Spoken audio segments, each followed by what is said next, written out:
सत कैवल साहेब नमी सभी नेमी प्रेमी भक्त जनों को कैवल ज्ञान संप्रदा सेवा ट्रस्ट की तरफ से सत कैवल साहेब श्रीमद करुणा सागर महाराज की जय, कैवल धाम की जय, जगत गुरु श्री अविचल देवाचार्य महाराज की जय। आज विषय है सायंकाल की उपासना। गौड़ी पद प्रथम एक। मैं अविनाशी उपासी हूं संतो, मैं अविनाशी उपासी। परम गुरु श्रीमद करुणा सागर महाराज द्वारा रचित ये गौड़ी पद है और परम गुरु श्रीमद करुणा सागर महाराज ने इस गौड़ी पद में एक दूसरा पद लिखा है। 10 अवतार धरे धरणी पर, द्वेमा ही अमल जमासी, और नाम रहे रूप रह नहीं पावे, अंत काल गए नासी। बहुत गूढ़ बात है और बहुत समझने की बात है। विश्व में अनेकों मत संप्रदाय, संत महंत अवतार हुए और सभी का एक लक्ष्य रहा ज्ञान धर्म प्रचार करना। यहां परम गुरु कहते हैं 10 अवतार धरे धरणी पर। भगवान विष्णु के 10 अवतार इस धरनी पर यानी कि इस धरती पर हुए। देमा ही अमल जमासी, पर नाम रहे रूप रह नहीं पावे, अंत काल गए नासी। लेकिन 10 अवतारों के अंदर राम और कृष्ण का अवतार ऐसा अवतार रहा जो लोकप्रिय रहा, जनप्रिय रहा और उनकी महिमाओं की अनंतता जो थी वो जगत विख्यात हुई। परंतु फिर भी अंत काल गए नासी। परम गुरु कहते हैं कि विष्णु के 10 अवतार हुए और विख्यात हुए, ज्ञान लाए, धर्म का प्रचार किया और नाम रह गया, लेकिन उनकी जो देह थी वो देह फिर भी इस मृत्यु लोक से छोड़नी पड़ी। देमा ही अमल जमासी। परंतु अभ्यास यानी कि कुछ चीजें ऐसी होती है जो हमें समझने की जरूरत है और समझना पड़ेगा, लेकिन कुछ चीजें ऐसी हैं जो हमारे ऊपर ऐसी थोपी गई है या हमें ऐसी विरासत में मिली है कि वो चीज जो है छूटती नहीं। जैसे कहा है कि अध्यास का मतलब होता है लंबे अरसे तक गलत धारणाओं में पड़े रहना। जिस प्रकार किसी व्यक्ति को शुरुआत से ही जो है ऐसी चीज खिलाई गई जो उसके योग्य नहीं थी, लेकिन उसका शरीर, उसकी इंद्रियां उसकी आदी हो गई, तो आने वाले आगे 10 सालों में 20 सालों में उसको उसकी जरूरत रहेगी, वो छूट नहीं सकती। अध्यासी अर्थात ऐसी मान्यताओं में मग्न रहना जो वेदों, शास्त्रों और पुराणों में वर्णित भ्रमणाओं को, कर्म कांड का अनुसरण करता है। यानी कि वेदों में, पुराणों में, मतों में, इनमें जो भ्रमणाएं हैं, जो अज्ञानियों द्वारा भ्रम डाले गए, उन भ्रमणाओं के आडंबरों में इतना फंसता चला जाता है कि वो यथार्थ सत्य को समझ ही नहीं पाता। इसीलिए परम गुरु श्रीमद करुणा सागर महाराज के परम भक्त नारायण दास जी महाराज रहे, द्वितीय कुबेराचार्य श्री नारायण दास जी महाराज रहे। और नारायण दास जी महाराज जो है एक अपने आप में बहुत ही लोक जन कल्याण और ज्ञान संप्रदा के श्रोमणी जो है आचार्यों में से रहे। कहते हैं कि मनन करे मध्याह्न से, अर्थ विचारे जे, तिनुकु कैवल मोक्ष में यामे नहीं संदेह। कि जो मनन करे मध्याह्न से, अर्थ विचारे जे, तिनुकु कैवल मोक्ष में यामे नहीं संदेह। ये मेहर करी मुहि दीजिए सेवा सिमरण ध्यान में दिया गया है और नारायण दास जी महाराज द्वारा लिखा गया है। और इसमें साफ कहा है कि मनन करे मध्याह्न से, अर्थ विचारे जे, तिनुकु कैवल मोक्ष को यामे नहीं संदेह। अब जो मध्याह्न है, मनन करे मध्याह्न से, मध्याह्न का मतलब है तुम्हारे भीतर उत्पन्न होने वाली समझ। और ये समझ कैसे उत्पन्न होती है? ये यथार्थ ज्ञान से उत्पन्न होती है। जिस प्रकार में बताया ना कि अभ्यास अध्यास अध्यासी ऐसे जीवों को ये प्राप्त नहीं होती। क्यों? क्योंकि वो भ्रमणाओं में फंसे रहते हैं, वो जीवन काल अपना इन भ्रमणाओं में डालते हैं। नारायण दास जी महाराज कहते हैं, मनन करे मध्यान से अर्थ विचारे जे, तिनको केवल मोक्ष में यामे नहीं समझे। कि जो मोक्ष है उसमें संदेह नहीं है, उसको मोक्ष मिलेगी जो मध्याह्न से अर्थ विचारेगा। यथार्थ का कहने का मतलब यह है, जो दिव्य परम गुरु के यथार्थ ग्रंथों से यथार्थ चीज को समझेगा और दिव्य परम गुरु की उस पर दया होगी, वही मध्याह्न से अर्थ कर सकता है, मनन कर सकता है। तिनको केवल मोक्ष में यामे नहीं समझे। लेकिन इस मध्याह्न को प्राप्त करने के लिए हमें जो है इंद्रियों की शुद्धता रखनी पड़ेगी, और इंद्रियों की शुद्धता के लिए नित्य परम गुरु श्रीमद् करुणा सागर महाराज की दर्शन करना, परम गुरु की उपासना करना, नित्य अमर मंत्र हमारे 9 नियमों में पालन करने वाली प्रक्रियाओं को पालन करना। ऐसा जब हम करेंगे तो हम इस मध्याह्न के अर्थ को समझ पाएंगे। अब तिनको केवल मोक्ष, तो मोक्ष और मुक्ति, कई चीजें, कई लोग विद्वान हैं जो मोक्ष मुक्ति एक बताते हैं, कई इसमें भी भेद समझते हैं।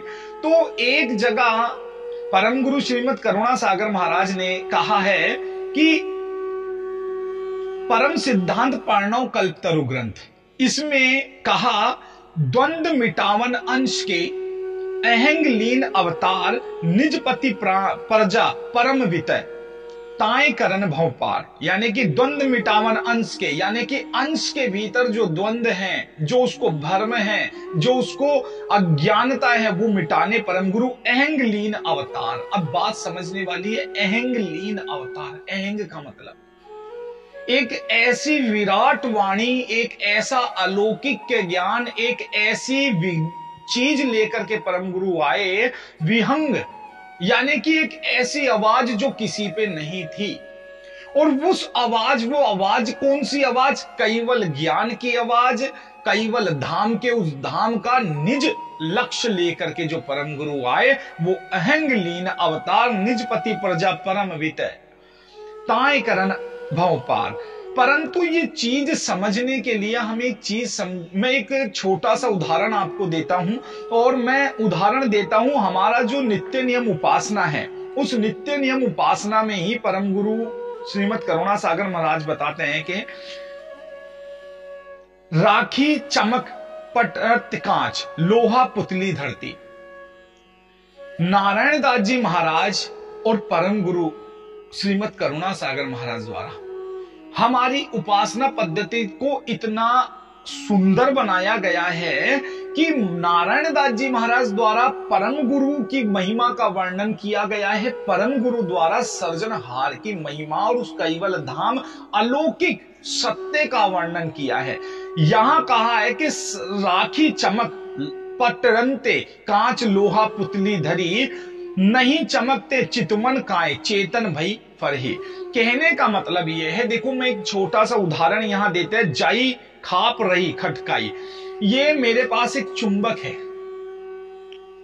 इस चुंबक में आकर्षण है लोहे को चिपकाने का। अब सब लोग कभी भी आप सुनिएगा, हमेशा क्या होता है, कई बार जब मैं कहीं सत्संग में जाता हूं तो वहां मैं ये बात पूछता हूं कि बताओ जलेबी मीठी होती है क्या? तो सभी लोग कहते हैं हाँ जलेबी मीठी होती है, जलेबी मीठी होती है। लेकिन बंधुओं, जलेबी मीठी नहीं होती, चाशनी मीठी होती है। और वो चाशनी जलेबी में होती है, इसलिए जलेबी मीठी होती है। जलेबी तो फीकी होती है लेकिन चाशनी मीठी होती है। लेकिन देखने का, खाने का, इन सब का प्रभाव क्या होता है? जलेबी मीठी होती है। इसी प्रकार ये चुंबक है, इस चुंबक में आकर्षण है लोहे को चिपकाने का। कभी सुना है ये कहते हुए कि चुंबक लोहे के चिपक गया, लोहा चुंबक के चिपक गया? ऐसा होता है। इस चुंबक को लोहा चिपकाने में कोई इंटरेस्ट नहीं है अपने भीतर। इस चुंबक को लोहे से कोई मतलब नहीं है, क्योंकि इसके अंदर ऐसा गुण है जो लोहा स्वयं इसके चिपकता है। तो जो इसके अंदर लोहे और चुंबक के बीच में जो घर्षण पैदा होता है, वो घर्षण ही एक ऐसा घर्षण है जो समझ पाना दुर्लभ है। ये घर्षण है जो समझने की चीज है, ये मेन है, ये छोटी मोटी चीज नहीं है, ये वेदों का सार है समझना। तो मैं एक छोटा सा उदाहरण देता हूं। परम गुरु ने कहा है कि जो कांच की कोई कटोरी समझ लिए, मैं ये अपने पास स्टील की कटोरी है, मैंने इसमें ये चुंबक रखा। अब ये चुंबक रखने के बाद आप देखेंगे कि ये कील इसकी चिपक गई, ये कील इसकी चिपक गई ना, ये चुंबक की चिपक ही है ये कील, लेकिन इस कील के और चुंबक के बीच में एक आवरण है। आप देखेंगे कील और चुंबक के बीच में एक आवरण है, काई का, इस कटोरी का, स्टील की कटोरी का एक आवरण है। अब मैं इस चुंबक को उठाऊंगा, आप देखिएगा कील गिर जाएगी, गिर गई। ये कील क्यों गिर गई जब चिपकी थी? तो ये इसलिए गिर गई क्योंकि जो चुंबक है वो अपने स्थान से अपनी जगह को छोड़ दिया। जब पुनः अपनी जगह पर आएगा तो फिर कील चिपक जाएगी। ये जो चिपकने की है ये है मोक्ष। कई विद्वान भजन के माध्यम से ब्रह्म को देख करके पूर्णतः अहम ब्रह्मस्मि कहते हैं, लेकिन जब फिर प्रलय होगा और फिर विलय की नीति होगी, सर्जनहार फिर एकांत में पहुंचेगा, ये सृष्टि के जो चीजें थी ये वापस नीचे। लेकिन परम गुरु श्रीमद करुणा सागर महाराज क्या कहते हैं, ऐसा अलौकिक अमर मंत्र हमें दिया, सर्जनहार की ऐसी अलौकिक छवि हमें दी कि अब ये कील अगर मैं चुंबक के चिपका दूं, अब चुंबक के ये कील चिपक गई, अब तो नहीं गिर रही ना। अब देखेंगे, अब मैं चाहते हुए भी इसको कील को नहीं गिरा पा रहा। क्यों नहीं गिरा पा रहा? इसको कहते हैं पूर्ण अखंड कैवल्य मुक्ति, जो परम गुरु लेकर आए, और देवों के पास ये अखंड कैवल्यता का ज्ञान नहीं था। इसीलिए कहा मनन करे मध्यान से अर्थ विचारे जे, तिनको कैवल मोक्ष में यामे नहीं संदेह। तो ये जो समझने की चीज है, इसको समझना और इसके बाद इसको समझना, इसमें बहुत जमीन आसमान का अंतर है। तो मनन करें मध्यान से, यही एक ऐसा मध्यान है जो समझने की चीज है, जो दिव्य परम गुरु श्रीमद करुणा सागर महाराज लेकर के आए। तो इसीलिए इस चीज को समझने के लिए हमें इसमें इस प्रकार होने के लिए हमें अमर मंत्र की साधना करनी पड़ेगी, अमर मंत्र हमें करना ही करना पड़ेगा। तो इसीलिए इस पद्धति को समझना बहुत जरूरी है, इसीलिए हमें नित्य उपासना करनी चाहिए और नित्य परम गुरु श्रीमद करुणा सागर महाराज के ग्रंथों का अध्ययन करना चाहिए।